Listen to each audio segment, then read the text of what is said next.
Hello. So I thought I'd just do a little garden vlog update, veggie garden type video, because you know me. Okay.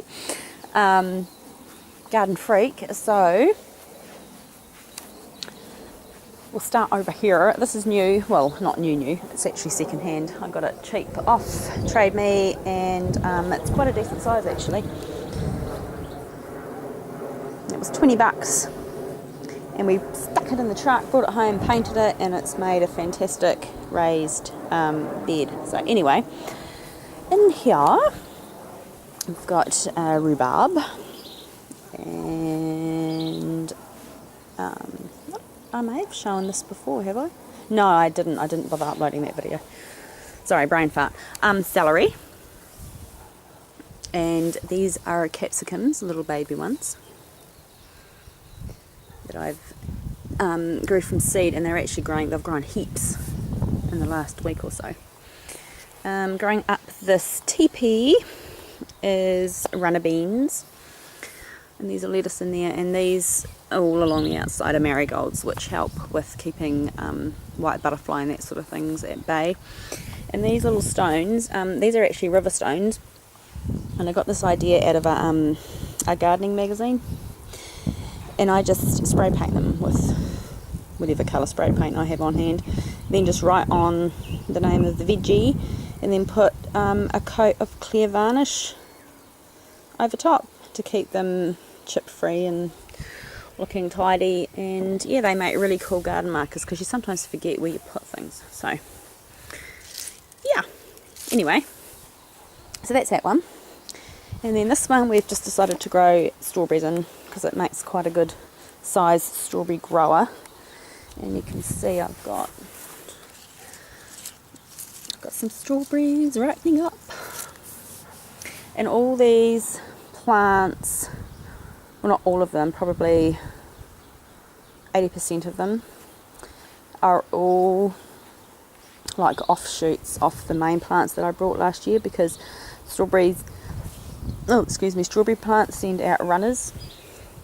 So they send out like an umbilical cord with another plant on the end of it after they've, done their thing, and you just put that little baby in the ground and it will develop roots, and then once it's got roots you just snip off the cord and you've got a whole new strawberry plant.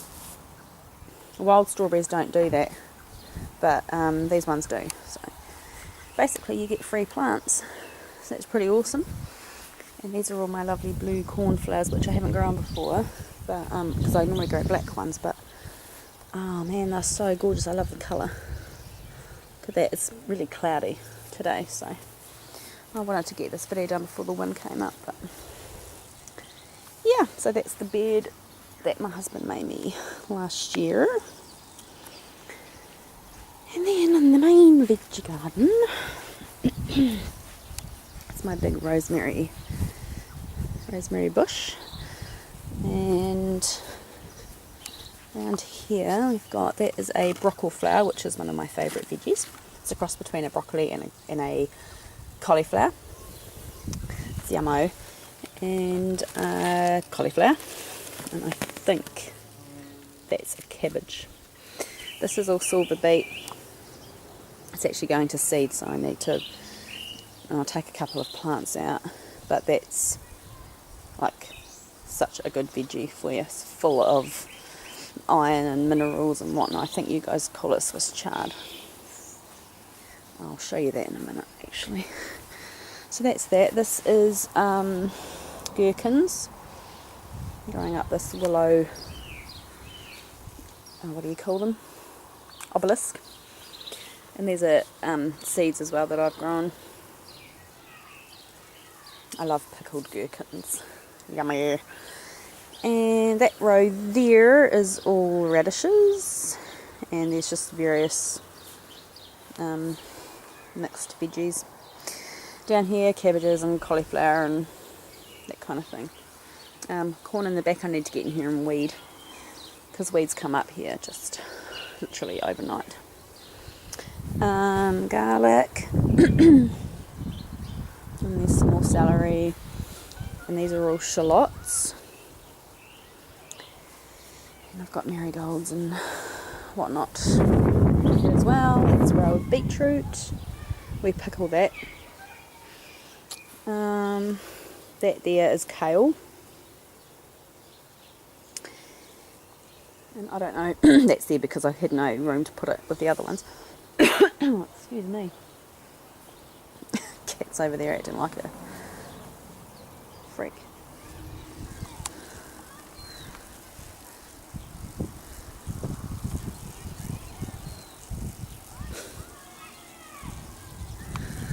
Anyway, distraction. Yeah, so that's a cabbage or something. Tomatoes. These two I grew from seed. Those two at the back I did actually buy this year because I had a bit of an upset with my tomatoes. They were in my little propagator and they dried out like to the point where you couldn't save them. So never mind. And the marigolds, and there's some sunflowers in the back. Oh, there's basil down there. Potatoes. And all our raspberries. And we always get a really good crop of raspberries.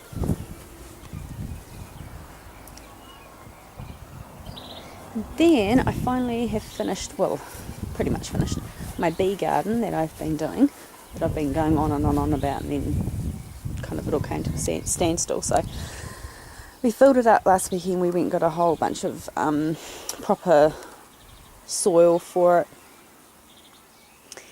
and there's just various plants in here. This top one has actually got a couple of packets of seed in here. There's like butterfly mix and wildflower mix, and there's a couple of cosmos in there as well, so they'll be like they'll come up probably in a couple of weeks.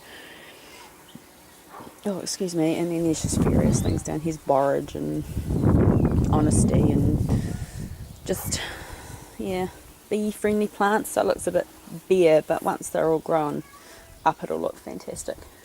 And this is my beautiful big honeysuckle. And I can smell it now. It's just absolutely amazing. This was 2 tiny little cuttings that we brought over from our last house. Like, we had it growing at our last house, and we took a couple of cuttings, not really expecting it to do much, and brought it over here. And now look at it. We've been here nearly 6 years, and it's had a haircut like 3 or 4, like a really serious haircut last year, and it's always covered in bees.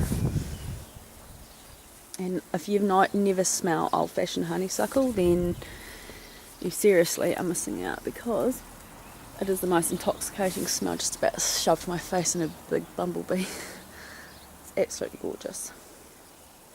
And this thing here, this is my next garden project.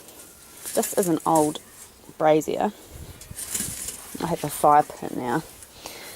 But, actually that's the stand for it. That sits on top of that. Anyway. So, my husband lined it all with chicken netting. And that's sphagnum moss in the bottom, which absorbs a lot of water and keeps moisture and stuff. So I'm going to completely fill this with plants, and I'm going to cut holes in the netting and put like trailing plants and probably parsley and some creeping thyme and stuff like that, and it'll be just a big mass of colour and scent and herbs and stuff. So that's what I'm working on at the moment. I'll get some plants for that this week, but I wanted to get my bee garden done first, so that's that. I don't think I have anything else new to show you. Oh, I had a spare tyre, so I've done that. I think it looks kind of cool. It's got some lobelia and petunias on the bottom of it. And we have a few little baby apples coming. Not as many as last year, but there's a few. So it's kind of cool. Some hanging pots. plants. Oh, this is a cool idea if you can get these sort of bags. They're just plastic, oh, quite a thick plastic. I've got these little holes.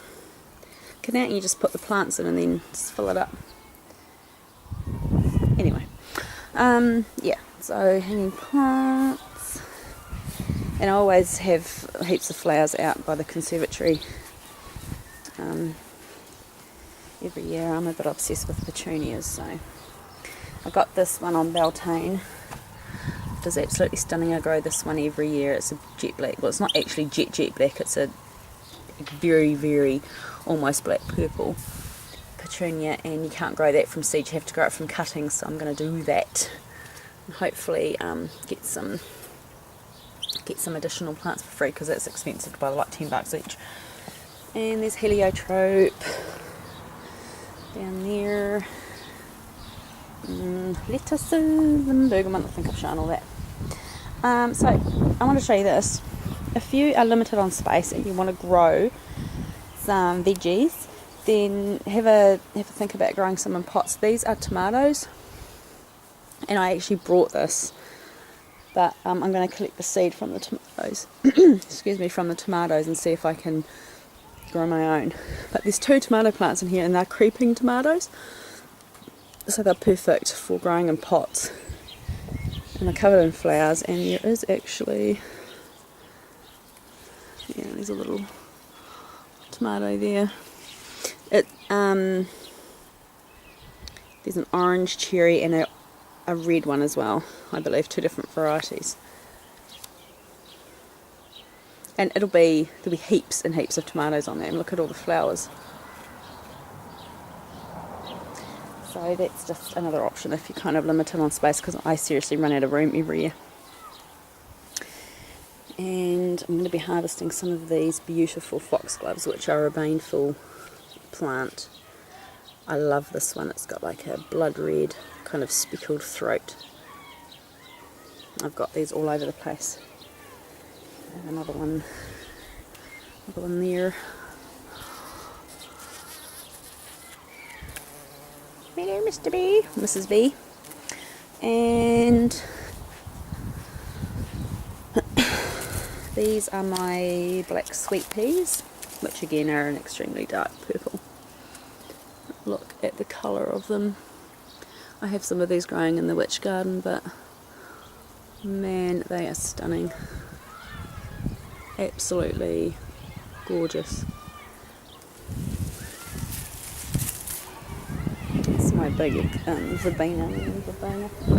So yeah, I think that's pretty much it. I'll be doing garden updates all the time. I want to clean my fairy garden out a little bit more before I go doing that. It's a little bit messy and some things have died thanks to the wind that we've been having. But yeah. I'm going to get my ass to work, and I will see you next time. Bye. Sally. Say bye-bye to everyone. Look at the camera. Don't be rude. Don't eat that.